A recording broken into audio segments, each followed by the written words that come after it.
सभी का एक बार फिर से स्वागत है दिल्ली एक्सप्रेस के हमारे इस बुलेटिन में। अब बढ़ते हैं खबरों की ओर। देश भर में बीते 2 हफ्तों से लगातार बढ़ रहे पेट्रोल डीजल के दामों में जहां जनता का बजट बिगाड़ के रख दिया है, तो वहीं दिल्ली एनसीआर की बड़ी आबादी जिस ईंधन पर निर्भर है यानी कि सीएनजी, उसकी बढ़ती कीमतों ने भी लोगों की जेब पर बोझ डालना शुरू कर दिया है। बता दें कि बुधवार को सीएनजी की कीमत एक बार फिर से उछाल मारते हुए फिर से इसमें इजाफा देखने को मिला है। दिल्ली के सीएनजी के दाम में 2 रुपए 50 पैसे की बढ़ोतरी के बाद नई कीमत 66 रुपए 61 पैसे प्रति हो गई है। तो वहीं आपको बता दें कि सीएनजी के दामों में हुई बढ़ोतरी सिर्फ दिल्ली ही नहीं बल्कि एनसीआर के भी सभी शहरों में हो गई है, जहां पर दिल्ली से सटे इलाकों में भी बीते 2 दिनों में सीएनजी की कीमतों में 5 रुपए तक की वृद्धि हुई है। वही अगर बात करें पेट्रोल डीजल की, तो तेल कंपनियों की तरफ से आज फिर पेट्रोल और डीजल के दामों में भी बढ़ोतरी की गई है, जहां पर पेट्रोल के दाम की अगर बात करें तो 74 रुपए से 84 पैसे 74 से 84 पैसे तक बढ़ चुके हैं। तो वही डीजल के अगर दामों की बात करें तो 75 से 85 पैसे तक बढ़ चुके हैं। दिल्ली में 1 लीटर पेट्रोल 105 रुपए 41 पैसे प्रति लीटर हो, तो वही जबकि डीजल 96 रुपए 67 पैसे प्रति लीटर मिल रही है।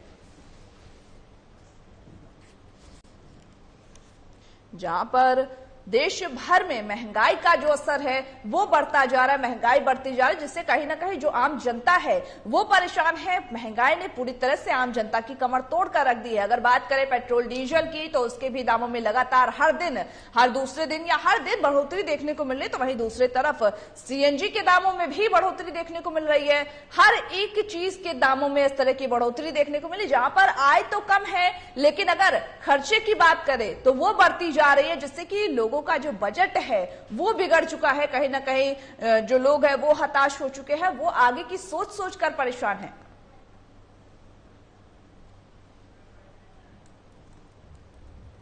इसी खबर में ज्यादा जानकारी देने के लिए हमारे साथ वरिष्ठ सहयोगी दीपक जुड़ चुके हैं। दीपक जी, पहले तो मैं आपसे जानना चाहूंगी कि दिल्ली में भी सीएनजी के दामों में वृद्धि हुई है, डीजल पेट्रोल के दामों में वृद्धि हुई है, तो इसको लेकर के अभी तक क्या कुछ अपडेट है? तो बता दूं कि आज फिर पेट्रोल डीजल के दामों में इजाफा हुआ है। 80 पैसे जो है लगातार एक सप्ताह से पेट्रोल और डीजल का दाम बढ़ रहा है, लेकिन आज सीएनजी के दाम में भी उछाल आया है। पिछले 6 दिनों से जो है ये 6 रुपया 25 पैसे के आसपास सीएनजी का दाम बढ़ा है। आज सीएनजी के दाम में 2 रुपया 50 पैसे का इजाफा हुआ है। अगर दिल्ली की बात करें तो 66 रुपए 61 पैसे जो है सीएनजी है, और पेट्रोल की बात करें तो 105 रुपया जो है दिल्ली में पहुंच गया है। डीजल की बात करें तो 96 रुपया 67 पैसे पेट्रोल डीजल का दाम जो है पहुंच गया है।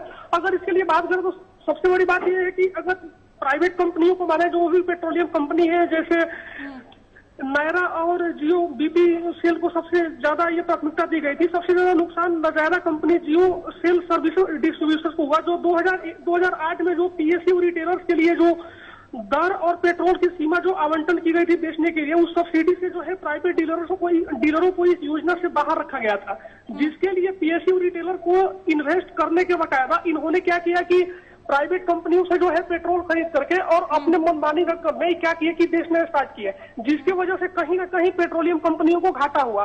इस घाटे के मुताबिक अगर देखा जाए तो अचानक क्या हुआ कि 5 राज्यों में लगातार चुनाव के मद्देनजर रखते हुए सरकार ने भी इस बात पे अंकुश लगाया था। 137 दिन तक जो है पेट्रोल और डीजल में 1 रुपया का भी बढ़ोतरी देखने को नहीं मिला। हालांकि ये एक चुनाव का प्रकरण था ही, लेकिन आने वाले दिन में 26 जून 2010 के बाद 2010 की बात की जाए तो उस समय जो रेपो रेट था, रेपो रेट 0.64 था, जिसका लिहाजा अगर वैश्वीकरण उदारीकरण के माध्यम से देखा जाए तो तेल कंपनी की जो आवंटन होती है उसकी सीमा जो निर्गत की जाती है उसकी दर विनिमय प्रणाली के आधारभूत संरचना के आधार पर नहीं दर्शाने की वजह से ये लगातार जो है इसमें वृद्धि हो रही है। हालांकि इसका खमियाजा कहीं ना कहीं सरकार जो है अपनी एक्साइज ड्यूटी के चक्कर में जो है कटौती का जो विनिमय अनुपात जो है ये मेंटेन नहीं रखने की वजह से हो रहा है, जिसकी वजह से ये आम जनता जो है त्राहिमाम कर रही है। अंजलि, बिल्कुल बिल्कुल दीपक जी, आम जनता त्राहिमाम कर चुकी है, क्योंकि जिस तरह से महंगाई बढ़ रही है दीपक जी। लेकिन ये भी देखने वाली बात है, जिस तरह से श्रीलंका की तर्ज पर अब भारत चल चुका है, लेकिन जिस तरह से महंगाई बढ़ रही है अब वो दिन दूर नहीं जब भारत में भी श्रीलंका की तरह लोग सड़कों पर उतरेंगे, क्योंकि खाने तक को मजबूर हो जाएंगे। जिस तरह से डेली डीजल पेट्रोल के दाम बढ़ रहे हैं, सीएनजी के दाम बढ़ रहे हैं, वही अन्य जो सामग्री है उनके भी दामों में इजाफा देखने को मिल रहा है। मैं आपको बता दूं कि कहीं ना कहीं ये अंतर्राष्ट्रीय बाजार में भी तेलों की अगर कीमत की बात की जाए तो $100 प्रति बैरल के करीब बने हुए हैं। वहीं तेल कंपनियों 3 नवंबर को पेट्रोल की कीमतों में कोई ऐसा बदलाव नहीं किया गया था। लेकिन जब सबसे बड़ी बात यह आती है कि $30 प्रति बैरल जब महंगा हुआ पेट्रोल वैश्वीकरण के स्थिति से अगर देखा जाए तो इसके लिए सभी ने क्या किया कि अपना अपना दाम 137 दिन बाद जो है खोलना स्टार्ट किया, जिसकी वजह से उस एक्साइज ड्यूटी को कटौती को लेकर के ये लोग क्या कर रहे हैं कि हर दिन 80 पैसे पेट्रोल, 80 पैसे डीजल, किसी दिन 60 पैसे पेट्रोल, 60 पैसे डीजल। और अब देखो कि सबसे बड़ी बात यह है कि सीएनजी का भी दाम जो है आसमान पे है।